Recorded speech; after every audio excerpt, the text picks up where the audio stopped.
Entramos en la conversación sobre el despertar no como un desfile a pasos regulares, sino como un silencio donde cada uno escucha su propio ritmo. Sin ritmo fijo, sin A ni B, solo el movimiento vivo del alma, que a veces se asemeja a la espiral del ADN.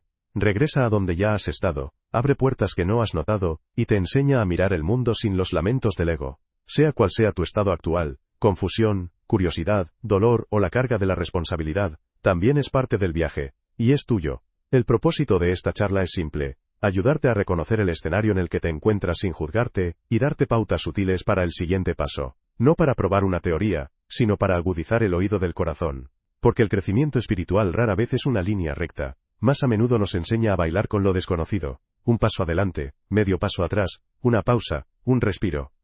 Hablaremos de 5 etapas que suelen repetirse en la experiencia: inconsciencia, muerte del ego, búsqueda, surgimiento del auténtico yo, vida en armonía. Algunos las atraviesan de forma constante, otros a saltos, y a veces varias etapas se entrelazan. Es importante no estancarse en una etiqueta sino reconocer el movimiento. ¿Qué invitación suena ahora mismo? ¿Qué te ayudará a escuchar? Silencio. Al menos unos minutos al día. Honestidad contigo mismo, que no duele sino que sana. Respeto por el cuerpo, que preserva la memoria de heridas y alegrías. Cautela con las grandes conclusiones tras pequeñas iluminaciones. Y la comunidad. Aquellos que no apagan tu luz, sino que la protegen del viento. Si sientes resistencia, miedo o escepticismo, es normal. El camino es serio, por lo que las dudas son serias. Nadie exige fe en tu palabra. Basta con una pequeña disposición a mirar la verdad a los ojos y no huir. El despertar no nos hace superiores a los demás. Nos hace más atentos a la vida. En este viaje aprenderemos algunos gestos sencillos. Comprender lo que el ego me dice y lo que la consciencia tranquila me dice. Distinguir entre escapar del dolor y la verdadera sanación. Darnos el derecho a bajar el ritmo. Despertar no es una huida hacia la singularidad, sino un retorno a la humanidad. Cuando estemos listos, avancemos paso a paso, sin prisas y sin avergonzarnos del ritmo. Para no perdernos en los detalles, sigamos un mapa simple. No se trata de escaleras al cielo, sino del ritmo de cambio que nos acerca a la verdad. La primera etapa es la inconsciencia. La vida parece fluir sola, y reaccionamos como en una máquina automática. Pensamientos y emociones se fusionan con el yo, y cualquier atisbo de dolor desencadena defensa, condena, huida. Aquí hay poco espacio entre el impulso y la acción, y parece que el mundo hace conmigo, y no que yo elija. La segunda es la muerte del ego, no el fin, sino la eliminación de las etiquetas. De repente, queda claro que la imagen construida a partir de roles y creencias no es la esencia. Un observador silencioso surge en nuestro interior, y los significados habituales se desvanecen temporalmente. El vacío es aterrador, pero es precisamente él lo que da aliento a lo nuevo.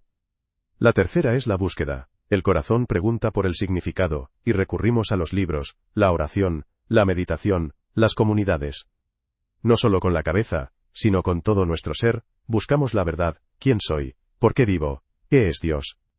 Surgen revelaciones, pequeñas chispas que no deben confundirse con respuestas definitivas. La cuarta es el surgimiento del auténtico yo. Se despojan las máscaras, se revisan las relaciones y los asuntos, las viejas heridas afloran para sanar. Las emociones pueden flaquear, el cuerpo muestra signos de fatiga, o una sensibilidad transparente.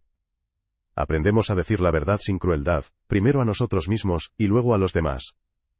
La quinta es una vida en armonía. La mente, el cuerpo y el alma trabajan juntos. Hay compasión por las propias limitaciones y misericordia hacia los demás.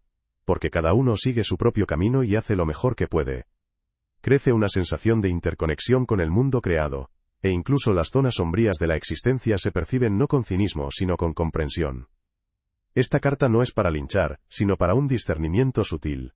El criterio es simple. ¿Dónde está la mayor tensión hoy y dónde llama la paz interior? Podrás estar en varias etapas al mismo tiempo, dar un giro, disminuir la velocidad, dar un paso al costado. Y todo esto será parte de un único y fiel viaje. El inconsciente no es un estado malo, sino el punto de partida natural de nuestro hogar interior. Es estrecho porque todo se funde. Los pensamientos parecen ser la verdad misma, las emociones son el único estado posible, el impulso se convierte inmediatamente en acción. Nos identificamos tan estrechamente con nuestra propia narrativa, que percibimos cada contacto externo como una amenaza a nuestra integridad. Entonces, la defensa precede a la atención, el juicio a la curiosidad, y la reactividad reemplaza a la elección. La vida parece suceder ante nosotros, y solo nos sometemos a sus olas. De esta forma, el ego nos aprieta como un puño, manteniendo el control a toda costa. Susurra. Soy mis pensamientos, roles, imágenes, sin ellos desapareceré. Así, nos aferramos a las etiquetas, a los patrones habituales, a la rectitud que nos salva de la vergüenza y la impotencia. Las experiencias traumáticas consolidan este control. Si el mundo nos ha herido, es mejor ser duro que blando, es mejor responder con dureza que arriesgar la intimidad. Y gradualmente perdemos la distancia entre el observador interior y lo que sucede. Es difícil ver a otro en este estado. Nuestra mirada pasa por un denso filtro de proyecciones. No leemos a la persona sino a nuestros propios miedos y expectativas. Como resultado, el mundo se distorsiona, volviéndose hostil o servicial, pero rara vez vivo. El inconsciente adora los mapas en blanco y negro, porque son más simples que la realidad con sus medias tintas. Una señal de esta etapa es la ausencia de pausa. Entre el estímulo y la respuesta no hay espacio para decir, ¿qué me pasa? ¿Qué necesito realmente? El cuerpo habla con síntomas, agotamiento, tensión, insomnio, pero amortiguamos su señal con café, ruido, noticias interminables. El corazón busca atención, pero solo recibe la tarea, funcionar. Así, volvemos a estar atrapados en un círculo vicioso. Sin embargo, incluso en esta estrechez, ya hay una clave. Se convierte en el acto más simple de consciencia. Notar lo que pienso y siento ahora mismo, sin justificar ni juzgar. Un respiro extra, entre la palabra que quiero decir, y la palabra que realmente vale la pena decir. Un pequeño paso es llamar a la emoción por su nombre, y dejarla pasar sin fundirse con ella. Y otro es ver en el interlocutor, no un reflejo de mis heridas, sino una persona que también lleva algo. A medida que aumentamos lentamente esta pausa, el observador interior comienza a aparecer. Un testigo silencioso que no compite, no justifica, no estigmatiza. Es él quien abre la puerta a la siguiente etapa. El inconsciente no desaparece de un día para otro, ni tiene por qué hacerlo. Basta con que aparezca una ventana en nuestra habitación. La luz entra no para avergonzar a la oscuridad, sino para permitir que los ojos se adapten. Y entonces, poco a poco, nos atrevemos a salir del automatismo, a un espacio donde la elección es posible. La muerte del ego suena amenazante, pero es más como desatar nudos. No nos estamos destruyendo, sino que estamos soltando la imagen que nos mantenía en tensión. Los roles, las etiquetas y las creencias de las que nos sentíamos dependientes comienzan a desvanecerse como un yeso viejo tras la curación de un hueso. Lo que una vez nos salvó ahora nos frena. En ese momento, surge un vacío. No un castigo, sino un espacio en el que podemos respirar sin máscara. ¿Aterrador? Sí. ¿Natural? Igual. Porque derribar los apoyos familiares siempre causa temblor. La principal señal de esta etapa es el surgimiento de un testigo silencioso en nuestro interior. No discute ni juzga. Ve un pensamiento como un pensamiento, una emoción como una ola, una historia como una historia. Ayer estábamos completamente dentro de la trama, hoy ha surgido una brecha entre nosotros y la trama, la luz entra en esa brecha. Y resulta que no soy solo lo que me decía a mí mismo, soy alguien capaz de ver cómo esta historia nace, cambia y se desvanece. Este descubrimiento no nos hace mejores que los demás, nos libera un poco de la compulsión de repetir lo viejo. El vacío es un espacio para el nacimiento. Por lo general, dos experiencias fuertes entran en esta transición, decepción y alivio. Decepción, porque se pierden los significados habituales. ¿Cómo puedo vivir sin mi rectitud? ¿Quién soy sin este rol? Alivio, porque la armadura que hemos usado durante años se desprende de nuestros hombros. En las olas entre estos dos estados podemos dar vueltas en la cama. Buscamos algo a lo que aferrarnos y, a menudo, recurrimos a viejos patrones. Esto no es un fracaso. Es la inercia normal de la psique. Es importante percibirlo sin autodesprecio, para volver la atención al cuerpo, a la respiración, al momento presente, donde el testigo siempre está disponible. Otra señal es la purificación del lenguaje. Empezamos a percibir cuánta rigidez innecesaria, egocentrismo y el hábito de ganar hay en las palabras cotidianas. De repente, es posible decir no sé, sin perder la dignidad. Puedes admitir que duele, sin desmoronarte. Puedes guardar silencio cuando antes tenías que explicarlo todo hasta el final. Cuando el lenguaje se vuelve más sencillo, surge más paz interior y un poco más de verdad en las relaciones. En esta etapa pequeñas prácticas son útiles. Unos minutos de silencio cada día. Una entrada en el diario, ¿qué estoy dejando ir ahora mismo? ¿Qué se resiste en mí? Una oración suave, donde en lugar de exigencias hay confianza. Guíame a través del no saber. Atención plena del cuerpo. Separa los hombros, dale espacio al pecho, respira hondo. Pequeños rituales consolidan un gran movimiento. Y por supuesto la comunidad. Una o dos personas con las que puedes estar sin coraza. No por teorías, sino por presencia. ¿De qué hay que cuidarse? Del deseo de morir al ego, tan rápido que cortamos las necesidades vitales. El ego no es el enemigo, sino un administrador de seguridad temporal. No luchamos contra él, le quitamos el poder que tomó en la crisis. La romantización del vacío es igualmente peligrosa. Si no te aferras a nada, no te aferres a nada. No. Aprendemos a aferrarnos a lo esencial, a la verdad, al amor, a la responsabilidad. Y otra trampa es el orgullo de el que despertó. Es sutil, casi invisible, por lo que exige doble atención y gratitud por el camino de los demás. Cuando el miedo disminuye, percibimos las primeras semillas de una nueva identidad, no impuesta desde afuera, sino escuchada desde dentro. En lugar de la lista de quién ser, surge la pregunta, ¿qué es verdad ahora? Y comenzamos a vivir con respuestas a pequeña escala, un diálogo sincero, un descanso honesto, un rechazo a lo superfluo. Así entramos en la siguiente etapa, la búsqueda, donde el vacío se transforma en curiosidad y la curiosidad en camino. Tras quitarnos las viejas etiquetas, surge un espacio que invita a la pregunta. Parece que pisamos el umbral de una casa en la penumbra. Lo desconocido nos espera, pero en nuestros corazones hay una curiosidad irresistible. La búsqueda no es un escape de la vida cotidiana, sino una participación más profunda en ella. No es la búsqueda de conocimiento secreto, sino el deseo de vivir con mayor sinceridad. Empezamos a preguntarnos lo simple y lo importante. ¿Quién soy? ¿Por qué me fue dado este día? ¿Cómo suena Dios en mi silencio? Las respuestas surgen desordenadamente, a veces en un susurro, a veces a través de personas, libros, la oración, la meditación, el silencio de la cocina cuando todos duermen. Las preguntas también son oración. En esta etapa, surge un sed de significado, que nos lleva naturalmente a las fuentes. Leemos, escuchamos a maestros, realizamos prácticas, meditaciones de respiración corta, caminatas conscientes, un diario de gratitud, meditar sobre una palabra que nos conmovió. Es importante recordar. La búsqueda no se trata de recopilar citas. Examina cada percepción de la vida. ¿Me estoy volviendo más amable con mis seres queridos? ¿Estoy estableciendo límites con mayor honestidad? ¿Es más fácil para mi cuerpo? Si el conocimiento no se materializa, permanece como una sombra. Por lo tanto, nos movemos en pequeñas encarnaciones. Una intención honesta al día, una verdad incómoda expresada con dulzura. Surge una distinción.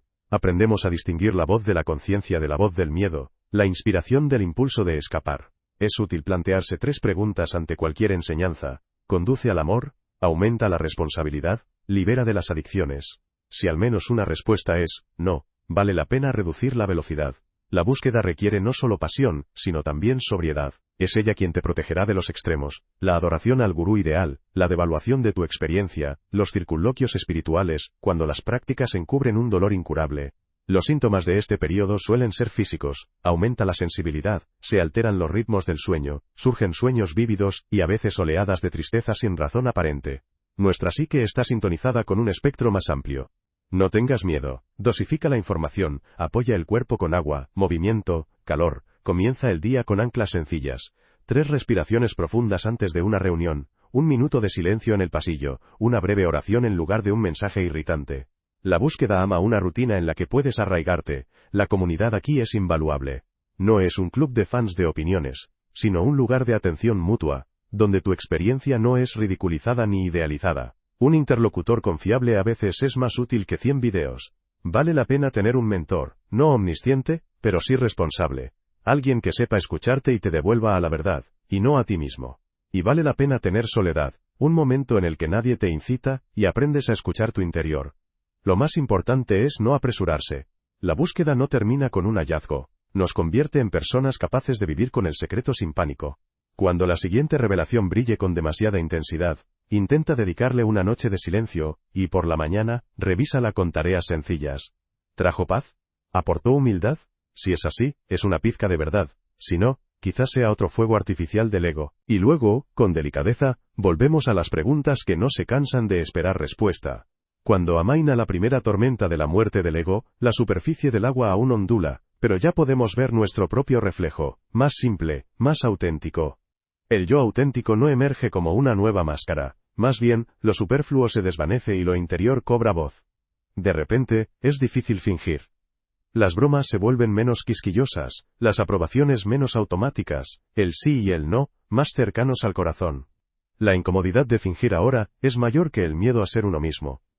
Empezamos a elegir, no lo que parece correcto, sino lo que nos nutre. Y donde antes tolerábamos la cortesía, ahora trazamos suavemente una línea. Las viejas estructuras responden a esto con un crujido. Las relaciones construidas sobre expectativas de roles se resquebrajan. El trabajo al que nos hemos acostumbrado a aferrarnos pierde su significado. Surge el deseo de cambiar de ritmo, de ciudad, de estilo de vida. Estos movimientos no se tratan de rebelarse por rebelarse. Este es el metabolismo de la verdad. El cuerpo expulsa lo incompatible y acepta lo que encaja. A menudo, junto con los cambios externos, surgen viejas heridas, lo que se escondía bajo el «soy normal». La tristeza, la ira y la vergüenza pasan en oleadas, pidiendo no un análisis intelectual, sino una presencia compasiva. Esto no las debilita, sino que las libera. La veracidad nace de la amabilidad con uno mismo. El cuerpo aprende un nuevo lenguaje. A veces se siente como una mayor sensibilidad, sueños lúcidos, destellos intuitivos que te indican dónde pisar. A veces como fatiga después de maratones sociales que ya no te apetece. Vale la pena confiar en estas señales y crear un régimen que las apoye. Rituales sencillos de sueño, movimiento, agua tibia, nutrición consciente. Cuando nuestro sí responde honestamente en el cuerpo, nos traicionamos menos, y somos menos propensos a desmoronarnos con los demás. La autenticidad no justifica la rudeza. No justifica la dureza con la frase, solo estoy siendo sincero. Su criterio es una buena compatibilidad entre la verdad y el amor. Hablar con sinceridad significa asumir la propia responsabilidad. Siento que es importante para mí. Lo necesito. De esta manera, dejamos de exigir que los demás adivinen, y dejamos de posponer nuestros límites para más adelante. La claridad surge en las relaciones sin humillación. Alguien responderá con reciprocidad, alguien se alejará, y esto también implica respeto mutuo. En este momento, pueden surgir nuevas decisiones. Cambiar de profesión, bajar el ritmo, retomar la creatividad que una vez se abandonó. Es importante avanzar no a trompicones, sino paso a paso para no romper los platos de la vida cotidiana. Comprueba la intención con 3 preguntas. ¿Es realmente mía? ¿Sirve a la vida, la mía y la de quienes nos rodean? ¿Puedes soportar el silencio? Si es así, da pasos pequeños pero constantes, anclando cada uno en una acción específica y un hábito cotidiano. Los grandes cambios necesitan pequeña disciplina. También existen trampas de sombra. La primera es el culto a la autenticidad, que desprecia los marcos y los compromisos. Pero la autenticidad no es anarquía. Enseña responsabilidad, porque las promesas hechas con el corazón son más fáciles de cumplir. La segunda es el narcisismo disfrazado de autoconocimiento. Para no caer en él necesitamos espejos, personas que nos den retroalimentación con amabilidad pero honestidad. La tercera es un desvío espiritual, un intento de reemplazar el trabajo con traumas por la meditación o la oración. A veces se necesita apoyo profesional. Esto no es falta de fe, es sabiduría. Cuando vivimos esta etapa, el silencio en nuestro pecho se prolonga. Surge el gusto por las cosas sencillas, por la calidad menos, por la alegría sin humo escénico. Escuchamos mejor nuestro no, y decimos nuestro sí, con más facilidad. Y, lo que es más importante, aprendemos a convertirnos en el adulto que nos toma de la mano cuando azota la tormenta. Así es como nos preparamos para el siguiente ciclo. Una vida en armonía, donde la autenticidad se convierte no solo en una elección interna, sino en un bien común para quienes nos rodean. Cuando la autenticidad arraiga, surge un ritmo diferente, uniforme, monótono, pero vivo. Mente, cuerpo y alma dejan de discutir sobre el volante. Cada uno conoce su papel. La mente distingue, no justifica. El cuerpo señala sin vergüenza. El alma nos recuerda de qué se trata. En esta etapa, no nos obligamos a nosotros mismos por fuerza de voluntad. Nos sintonizamos como un instrumento. Y de esta sintonización, surge una rutina diaria sencilla, en la que hay espacio para el trabajo, el descanso, la oración o el silencio. La constancia se siente como un silencioso sí, en el pecho. A menudo es imperceptible por fuera. Las mismas calles, las mismas responsabilidades, los mismos hijos y las mismas cartas. Pero nuestra forma de ser en ellas cambia. Actuamos no por ansiedad, sino por intención. No por resentimiento, sino por dignidad. Cuando algo duele, no lo dramatizamos ni lo tragamos, buscamos apoyo cuando es posible, y aceptamos límites donde son inmutables. Reconciliarse con las propias limitaciones, expande el corazón de una manera singular. La coherencia es libertad humilde. Las relaciones se simplifican porque dejamos de adivinar. Hay sí y no, claros, dados sin humillación. Hay un perdón que no borra los recuerdos, sino que nos libera de la cadena de respuesta-retribución. Vemos a la persona más que su rol en nuestras vidas. Y nos vemos a nosotros mismos de la misma manera, no como un proyecto de mejora, sino como un ser vivo con una historia que merece cariño. De ahí surge la capacidad de cuidarnos bien, alimentarlos a tiempo, darles descanso, frenar la crítica interna que ha superado su función hace tiempo. El horizonte del cuidado también se expande. Sentimos una conexión con la tierra, el aire, el agua, con los animales que comparten el espacio con nosotros. Esto no es una abstracción. Cambiamos las pequeñas cosas, sacamos la basura responsablemente, ahorramos agua, no compramos cosas innecesarias, apoyamos a los locales. El nudo entre lo espiritual y lo material se deshace. La atención al mundo se convierte en una forma de oración, y la oración en una forma de responsabilidad en el mundo. En la reconciliación, no negamos la sombra. Al contrario, vemos su lugar. El dolor, la pérdida y los fracasos no son una sentencia, sino parte de la textura. No idealizamos el sufrimiento ni devaluamos la alegría. Aceptamos ambas orillas para que el río fluya. Cuando una ola de oscuridad se avecina, no nos acostamos con ella, sino que nos sentamos junto a ella, respiramos, la llamamos por su nombre, y damos el siguiente paso mínimo de bondad. Estos pasos son la forma más segura de madurez. También hay frutos silenciosos, la atención constante, el gusto por lo sencillo, la paciencia ante la lentitud de los demás, la gratitud sin justificaciones.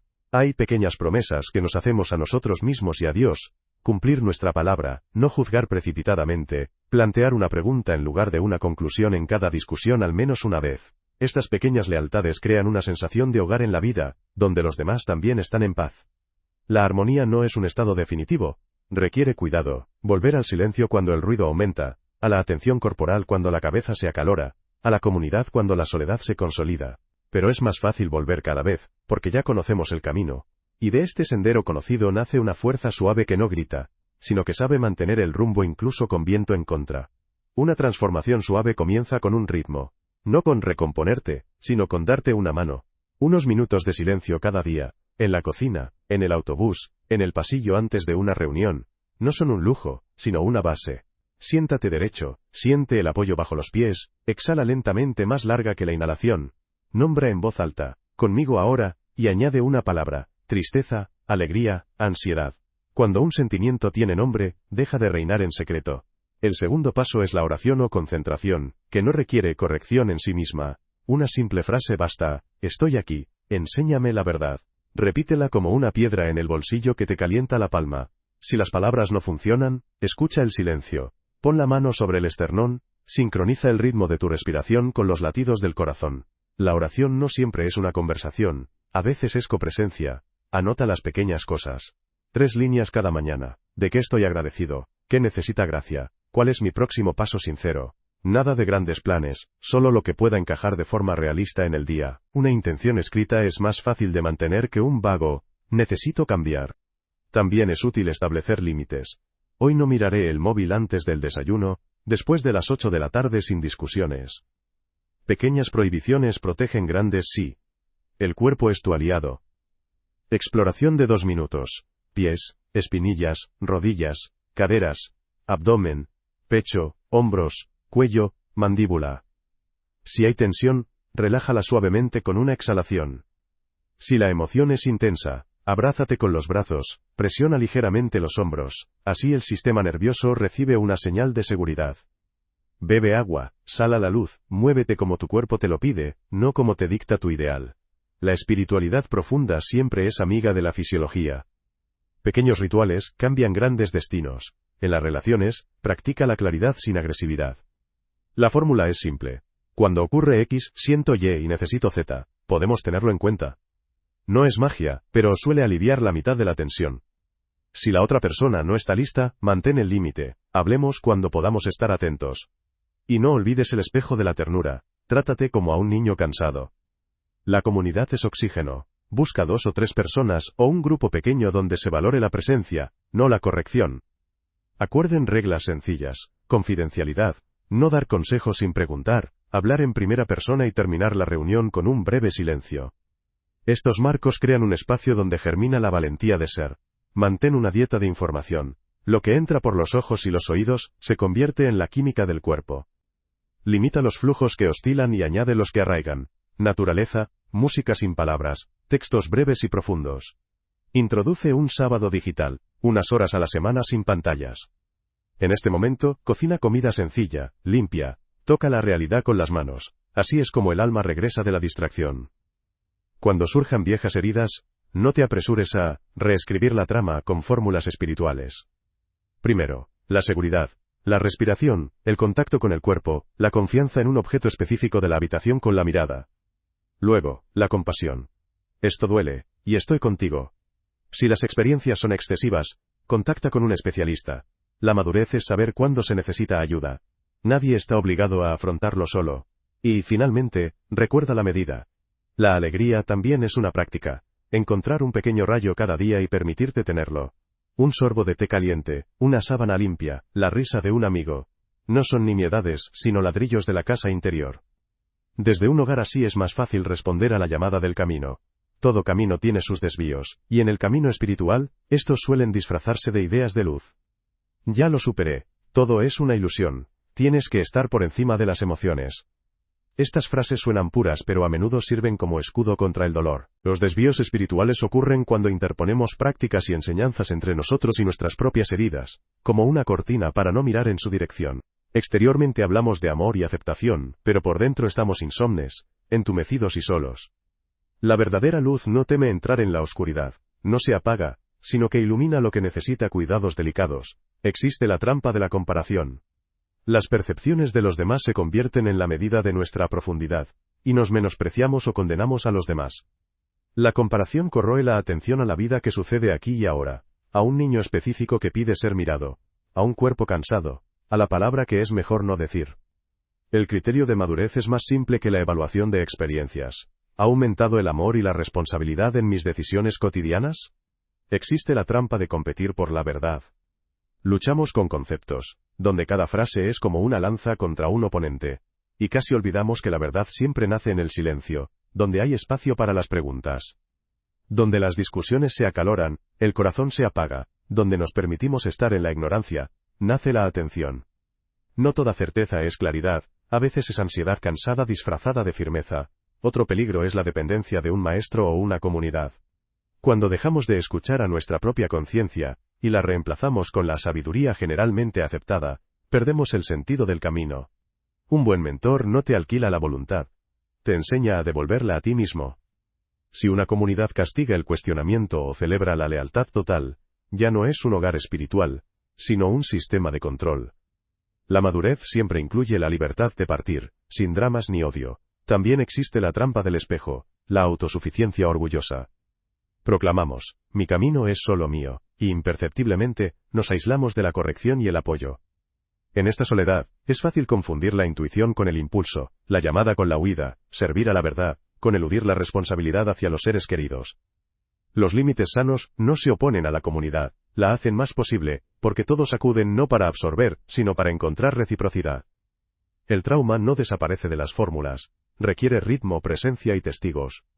Si aparecen flashbacks, ataques de pánico, insomnio prolongado, cambios bruscos de humor o pensamientos autolesivos, si hay violencia en el hogar, adicciones, lapsus de memoria, no es falta de fe ni debilidad, es una señal para buscar ayuda profesional. La fe y la terapia no son rivales. La primera da sentido y apoyo, la segunda, herramientas de seguridad e integración. Pedir apoyo es un acto de madurez, no de derrota. Hay una solución que, como las hermosas palabras sobre vibraciones superiores, nos hace querer ignorar el dolor, en lugar de atravesarlo. Pero el dolor no es el enemigo, nos informa sobre nuestros límites. Intenta reconocerlo, dale un nombre y un lugar. Estoy enojado, tengo miedo, tengo vergüenza. Cuando se le da nombre al sentimiento, pierde control en secreto. Entonces, el acto de bondad más pequeño posible. Llama a alguien, que mantenga los límites con ternura. Sal a la luz, come algo caliente. Escribe 3 líneas de verdad. Un pequeño paso cambia el rumbo. El otro extremo es el culto a la autenticidad, como excusa para la crueldad. Solo estoy siendo honesto, a veces significa, no me hago responsable de las consecuencias de mis palabras. La autenticidad no se trata de falta de control, es una unión de verdad y amor. Establece un marco no para derrotar al otro, sino para proteger la vida entre nosotros. Y si no se acepta el límite, no es señal de falta de espiritualidad, sino una señal para dar un paso atrás y no autoviolarse. Existe la trampa de, ya he pasado por esto. El camino es cíclico, y los temas regresan con nuevas capas. Esto no es un revés, sino una oportunidad para profundizar. No hay vergüenza en volver a lo básico. Dormir, beber agua, comer, moverse, silencio, conversación honesta. Y no hay vergüenza en reducir temporalmente las prácticas, si se convierten en mecánicas sin corazón. Es mejor un breve silencio vital, que una larga corrección sin presencia. Finalmente, sobredosis de información. Consumimos otro curso, otro libro, otro video en streaming, y la mente se vuelve ruidosa, y el cuerpo, exhausto. Elige una dieta ligera de profundidad, una enseñanza, pero vivida, una oración, pero encarnada, un rasgo, pero practicado durante semanas. La prueba es simple. ¿Te has vuelto más amable contigo mismo, y firme en las decisiones responsables? Si es así, estás avanzando. Si no, elimina el exceso, regresa al dolor, y dale tanta luz como puedas soportar hoy. Este es el camino honesto hacia adelante. Nos acercamos al silencio de la meta no para ponerle fin, sino para escuchar cómo la continuidad madura en cada uno de nosotros. El despertar espiritual nunca ha sido un proyecto privado. Siempre tiene el rostro de una comunidad. Si se ha vuelto más brillante por dentro, esta luz busca una puerta hacia el exterior, en el lenguaje, en los gestos, en las decisiones que afectan a los demás. La unidad no significa uniformidad, significa honesta fidelidad al bien común, cuando mi yo no se pierde, pero tampoco eclipsa al nosotros, y el primer paso de la unidad nace cuando reconocemos nuestra dependencia de un amor que es más amplio que nuestras fuerzas. La unidad comienza desde lo pequeño. Mira a tu círculo más cercano. ¿A quién le falta atención hoy? ¿A quién le debes desde hace mucho tiempo un lo siento o un gracias? Llama. Escribe un mensaje breve pero conmovedor, sin moralizar. Vuelve a agendar las reuniones que restauran la confianza. Un almuerzo compartido sin teléfono. Un paseo de media hora con tu hijo. Una hora de silencio con alguien cercano, donde nada necesita resolverse. La unidad no se trata solo de grandes manifiestos, es la pequeña disciplina que conforma un hogar. Donde somos constantes en las cosas pequeñas, surge la fuerza para las grandes. El segundo paso es la responsabilidad con el espacio que habitamos. Si la consciencia nos conecta con la creación, exige concreción. Menos desperdicio, más cuidado. Menos ruido, más escucha. Elimina los obstáculos que te dificultan a los demás. Llegar tarde, ser brusco, inseguro. Dales a los demás la claridad que te valoras. Habla con sencillez. No prometas demasiado. Admite los errores a tiempo. Donde reina la claridad crece la confianza. Donde hay confianza, nace la acción conjunta. El tercer paso es la paciencia con los caminos de los demás. No todos caminan a tu ritmo, y no es señal de baja consciencia. Alguien simplemente entra en una habitación donde ya has abierto una ventana. Deja de juzgar y ofrece una mano.